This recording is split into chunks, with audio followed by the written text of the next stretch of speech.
wasn't over. The shadows merely learned to wait.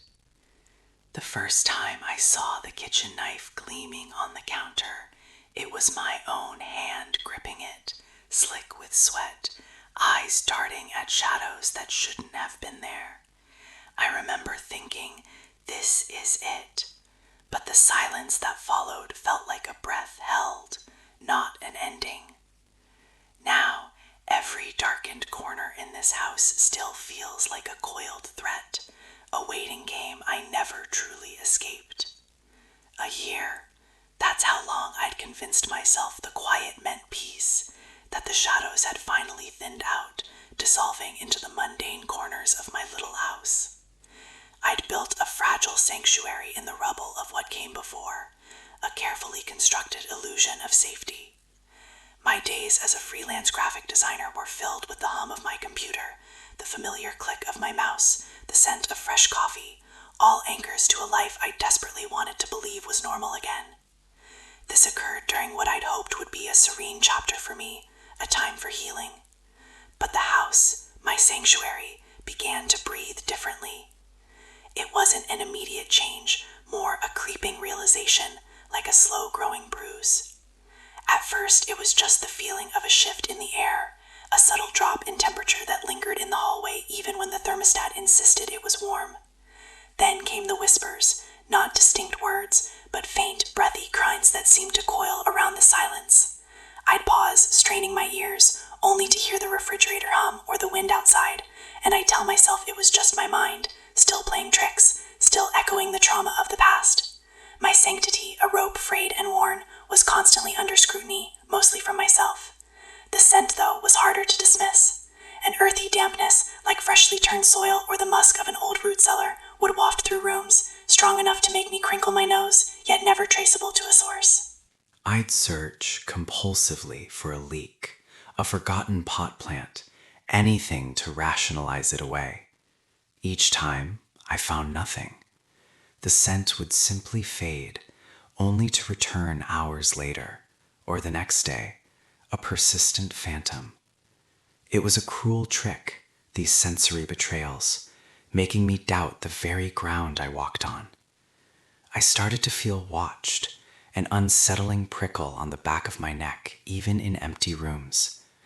The way the light fell through the windows at dusk seemed to gather in unfamiliar patterns, shaping itself into something more deliberate, less accidental. I'd spin around, heart hammering, but there was only the stillness, the dust motes dancing in the fading sun. It was the same unease that had haunted me before, a cold seed pushing through the hardened soil of my composure, taking root where I'd sworn it had been eradicated.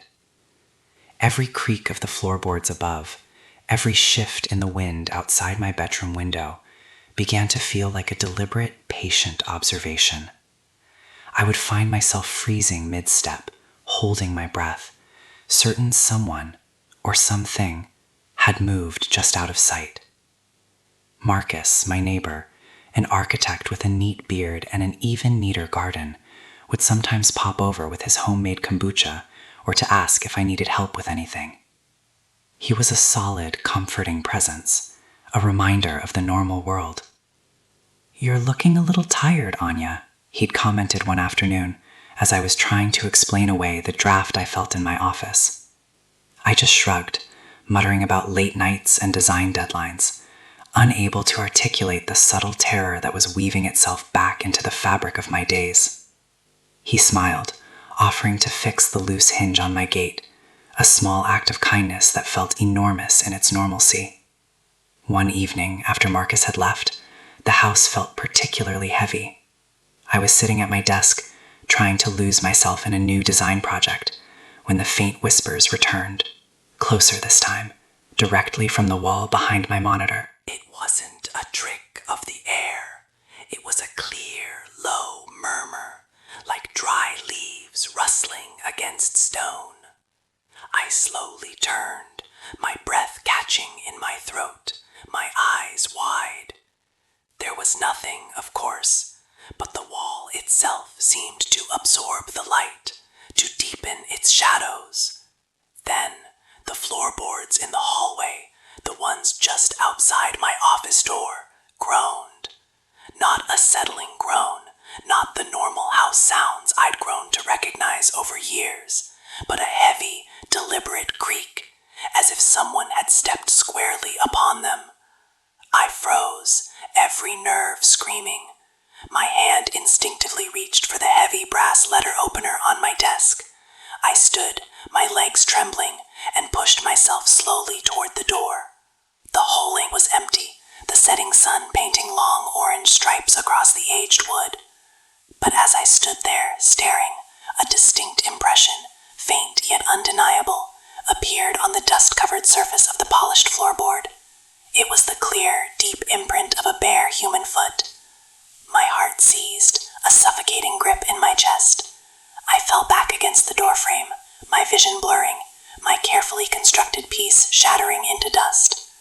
The scent of old earth rose sharply, overwhelmingly, as if it had been disturbed from a deep burial. It wasn't over. It had never been over. The shadows I knew now with a certainty that chilled me to the bone had merely learned to wait.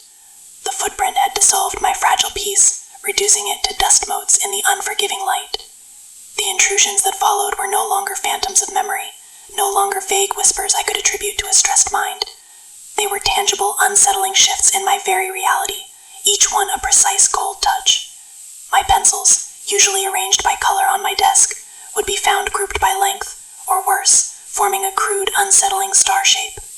My reference books, stacked neatly by genre, would suddenly have a single volume turned spine in, or angled awkwardly, an obvious disruption in an otherwise ordered row. It was never loud, never aggressive, but a chilling, methodical presence. The dust, always a losing battle in an old house, became another canvas for its insidious game. I'd clean a surface, wipe it pristine, only to find faint, precise patterns etched into the fine film hours later. Not random streaks, but deliberate, angular markings, like a forgotten script or some perverse tally. My reflection in the mirror started to look increasingly hollow-eyed, my own fear carved into my face.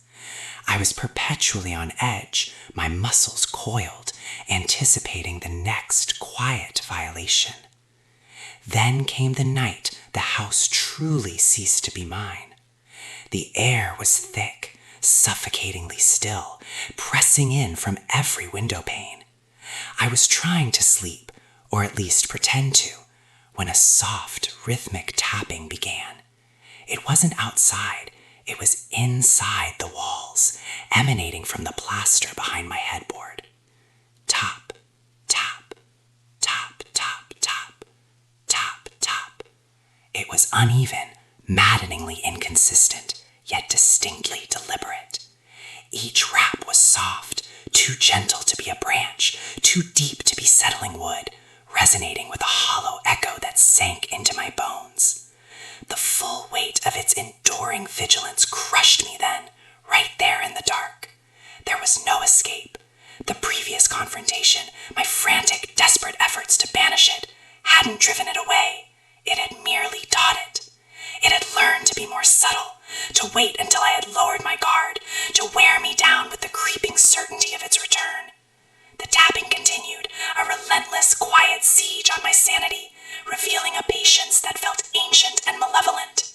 It was observing, gathering strength, always waiting for the opportune moment, and I knew with a dreadful clarity that its silence was merely a prelude.